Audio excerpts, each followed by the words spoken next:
Àfrica Blues, d'Antoni Tur. Escena primera. Quan les ombres surten lleugeres del boscatge i esborren tota senda, tot viarany, que el veïnat també coneix i que sense descans recorre sota la llum feixuga. Massa sovint, un tropell amb crits i foc sacseja l'assossec dels que descansen.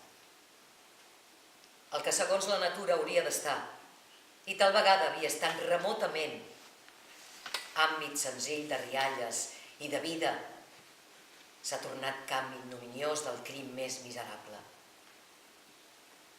Hordes armades escampen la destrucció d'arreu d'on passen. Ara indrets rebels que refusen ser còmplices de la infàmia. Ara aldees que ofereixen als agressors nova saba. Com a hienes, les hordes cauen sobre el poble, arrencant de les cabanes la canalla que ja pot aguantar una arma o obrir-se de cames. No hi ha paraules a mida de la devastació causada quan l'escamot ha trobat resistència.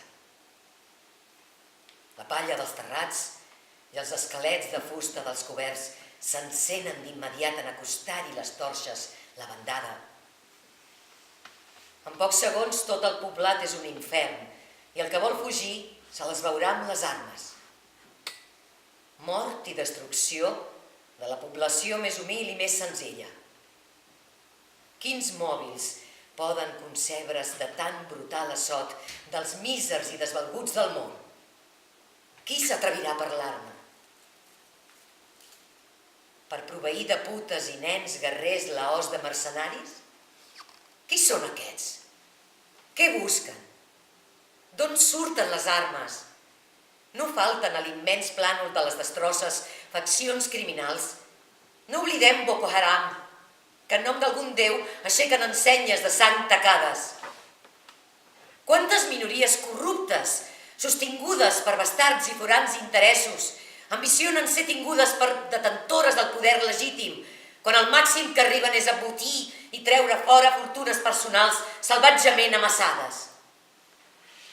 Aquests territoris, mal anomenats estats, la manca manifesta de govern i la incapacitat de fer front a la indigència col·lectiva deixen les portes obertes a qualsevol bàndol que vulgui posar la por als ossos de poblacions indefenses, carnassa de deliris, de dominació i violència.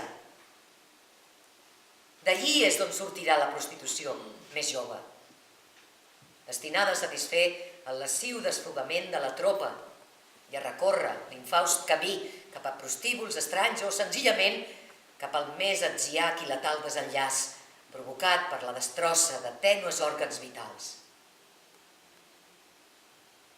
I també allí, la xusma armada trobarà un filó interminable on nodrir-se de cadells seduïbles amb temptadores fal·làcies sobre la llibertat i els plaers que el gallet proporciona i amb la confiança que l'olor de la sang vessada els aturarà, els atraurà com a gossos de presa cap on no té tornada.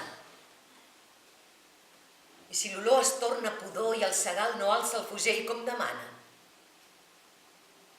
O vol fugir? És un afemellat, diran. No té coratge. Li hem de fer sentir al clotell la gelor del cru acer. A la força tastarà la boja excitació del carnatge i aguantarà a peu dret com es desfloren les mosses. No hi ha senda més obscena per encegar la canalla.